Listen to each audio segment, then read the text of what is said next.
అంటే ఆర్థిక శాఖ విఫలమవుతున్నది, భారత్ దాడితోటి మేము చాలా అస్తవ్యస్తంగా అవుతున్నామని పాకిస్తాన్ ఇతర దేశాలని అప్పులు అడుగుతున్నటువంటి పరిస్థితి అట.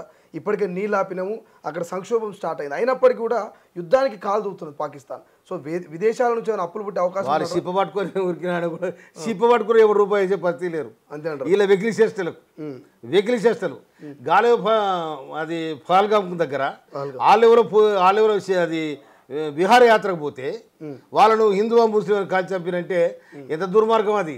దేశంలో చాలా అరెస్టులు జరిగినాయి, చాలా బాంబ్ బ్లాస్ట్లు అయినాయి, కానీ హిందువా ముస్లిం అని కాల్చి చంపినట్టు దాని వెనకాల మొత్తం ఏందో అర్థం కాదు. అది ఇప్పుడు హిందువా ముస్లిం అంటే దాని వెనకాల ఇవాళ కాశ్మీర్ తీవ్రవాదులు అంటున్నాం మనం.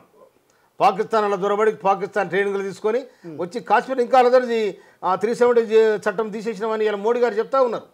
అది తీసేసినా కూడా ఇంకా జరుగుతూ ఉన్నాయి, అది తీసేసినా కూడా ఇంకా అరాచకాలు జరుగుతూ ఉన్నాయి. మన ఇంటెలిజెన్స్ కూడా పటిష్టంగా ఉంది, మన భారత పటిష్టంగా ఉంది కనుక రాజకీయాలు పక్కన పెట్టి అందరూ కూడా ఈ దేశం కోసం ఈ సిప్ప కూడా తినబడే పరిస్థితి ఉంది ఇవాళ పాకిస్తాన్. అవును, సిప్ప కూడు కూడా దొరకది. ఆల్రెడీ నీళ్ళు బంద్ అయినాయి, జీలమనేది నీళ్ళు బంద్ అయినాయి, జీలమైన నీళ్ళు బంద్ అయినాయి, ఆఖరికి బో కూడా బంద్ అయితే వాళ్ళకు మల మాడిసేస్తారు. రాజకీయ నాయకులు తిరుగుబాటు చేస్తారు. ఇవాళ అక్కడ ఉన్న దేశంలో ఉన్న సంపన్న వర్గాలన్నీ కూడా ఆల్రెడీ వీసా తీసుకొని ఎక్కడ యూకే అక్కడక్కడ వెళ్ళిపోతూ ఉన్నారు. భారతదేశ దెబ్బ ఉంటుంది. అందుకోసం భారతదేశం తట్టుకోవాలంటే పాకిస్తాన్ కాదు కదా, పాకిస్తాన్ అయ్యే జయజమ్మతో కూడా కాదు. సో ఇక తెలంగాణ రాష్ట్ర రాజకీయాల విషయానికి వస్తే ఎమ్మెల్సీ కల్వకుంట్ల కవిత కామెంట్ చేసింది. అందాల పోటీలు అంత అవసరమా, దేశం అతలాకుతలం అవుతూ యుద్ధం వాతావరణం కమ్ముకున్న సందర్భంలో అంటూ కాంగ్రెస్ పార్టీ కౌంటర్ ఇచ్చింది. ఏం మాట్లాడతారు మందుల స్వామి గారి?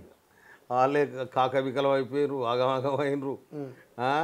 ఎవరు వాళ్ళ కుటుంబం, ఎవరు కేసీఆర్ కుటుంబం చిల్లంకొల్లం అవుతుంది.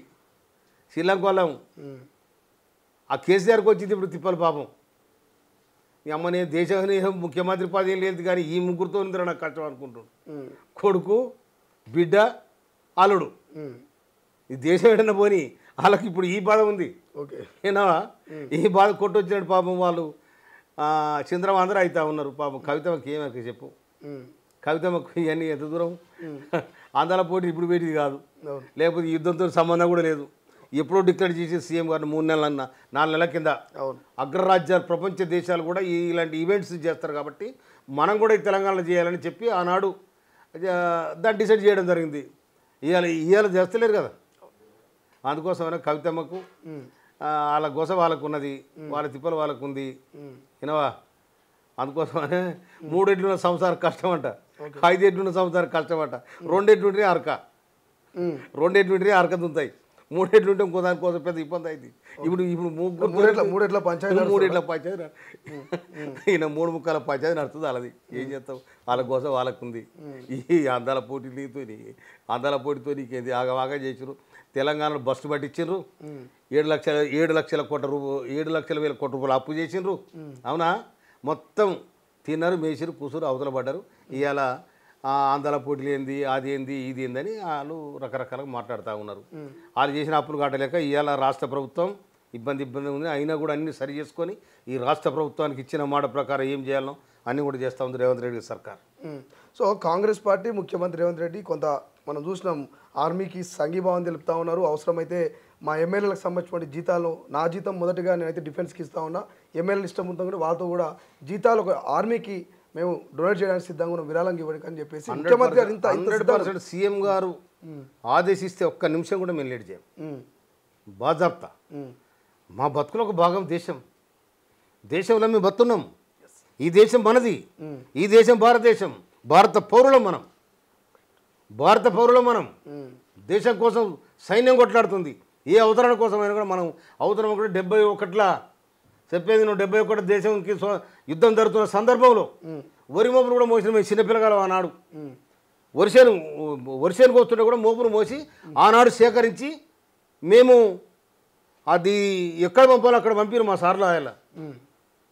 కనుక దేశం కోసం ఏమని చేయడం సిద్ధం. సో ఎట్లా చూస్తారు మాజీ ముఖ్యమంత్రి కేసీఆర్ వ్యవహార శైలి ఏమనిపిస్తుంది? మొన్న వరంగల్ సభ నుంచి కూడా బాగా కాంగ్రెస్ను టార్గెట్ చేసినట్టు అనిపిస్తుంది. ఖచ్చితంగా జనంలోకి వస్తా తిరుగుతా అంటున్నాడు, మళ్ళీ అధికారంలోకి వస్తా అంటాడు. ఏమనిపిస్తుంది కేసీఆర్ వ్యవహార శైలి చూస్తే? ఏంటిది? కేసీఆర్ సభ బాగా సక్సెస్ అయింది, 10 లక్షల మందికి వచ్చిరని చెప్తా ఉన్నాడు కదా, ఏమనిపించింది ఆ సభ? లేదు నాకు ఏదో అలా ఉపసంపత్తి పెట్టుకోరు, అది ఉపసంపత్తి పెట్టుకోరు. చెప్పేది అన్ని మీటింగ్లల్లో అది ఇది ప్రెస్ మీట్లల్లో జోరుగా మాట్లాడతారు. హరీష్ రావు, కేటీఆర్, కవిత, అవునా? ప్రతి మీటింగ్లో మాట్లాడతారు. కేసీఆర్ ఒక్కనేది మాట్లాడిపించింది చెప్పవాడా? వీళ్ళు కూడా సిపాయిలే కదా. ఎర్రబల్లి కూడా మాట్లాడినట్టున్నాడు. ఎవడు అంత ఎర్రబల్లి లేదు, తొర్రబల్లి లేదు, ఏ బల్లి లేదు, ఆ బల్లి లేదు, ఏ బల్లి అంత పోతుంది అది. ఎందుకంటే చెప్తా నేను, సంకల్పము నీకు క్షీణించిన తర్వాత, సంకల్పం అనేది క్షీణించిన తర్వాత తెలంగాణ అమరవీరుల ఆత్మస్థైర్యాన్ని దెబ్బతీసిన తర్వాత, నమ్ముకున్న వాళ్ళని దూరం చేసిన తర్వాత నీకు మనుగడ సాగించలేవు. ఎప్పుడైతే టీఆర్ఎస్ని బీఆర్ఎస్గా మార్చినరో ఆ బొంద వాళ్ళు రాజకీయ బొంద ఆయన తోడుకున్నారు. ఎప్పుడు దాన్ని మారలేరుగా. మళ్ళీ కూడా వాళ్ళు రాజ్యం వస్తారనేది కాదు, వాళ్ళ కళ్ళ కూడా అనుకోవద్దు. అది జరగని పని అది. ఎందుకంటే ఇవాళ కాంగ్రెస్ పార్టీ నేషనల్ పార్టీ. అందుకోసమని ఇది ఎక్కడ ఇంతో అయ్యే పని కాదు అది.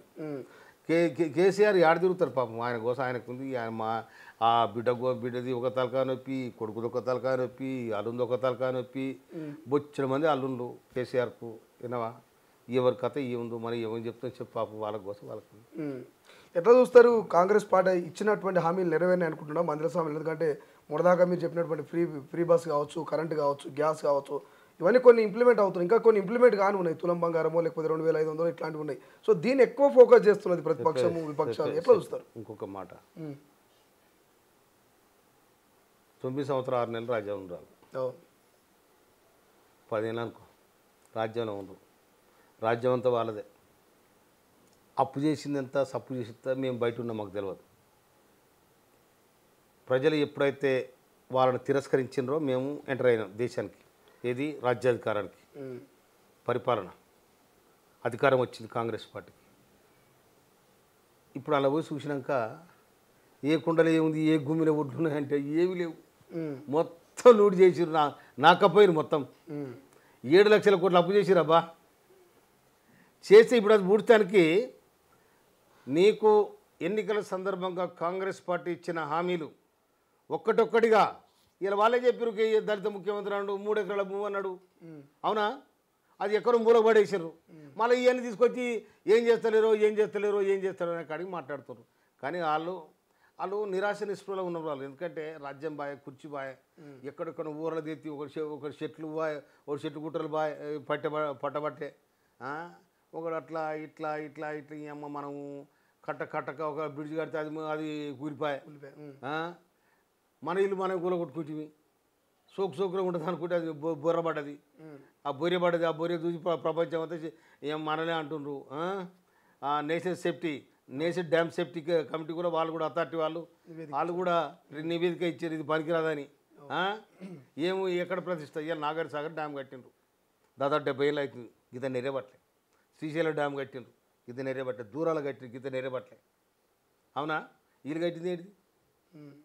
ఒక్క సుక్క నీళ్ళు కాళేశ్వరం మేడిగడ్డ నుంచి ఒక్క సుక్క నీళ్ళు లేకుండా ఎల్లంపల్లి నుంచి నీళ్ళు తీసుకొచ్చి లక్షలాది మెట్రిక్ టన్నుల ఒడ్లు పండించింది. ఇలా పంటలతో తులదూగుతుంది తెలంగాణ రాష్ట్రం. మీరు చేసేది కాదు, కాంగ్రెస్ పార్టీ కూడా జ్ఞానం ఉంది, ఆ పట్టుదల ఉంది. రైతుల పట్ల ఏనాడైనా కాపాడింది కాంగ్రెస్ పార్టీ.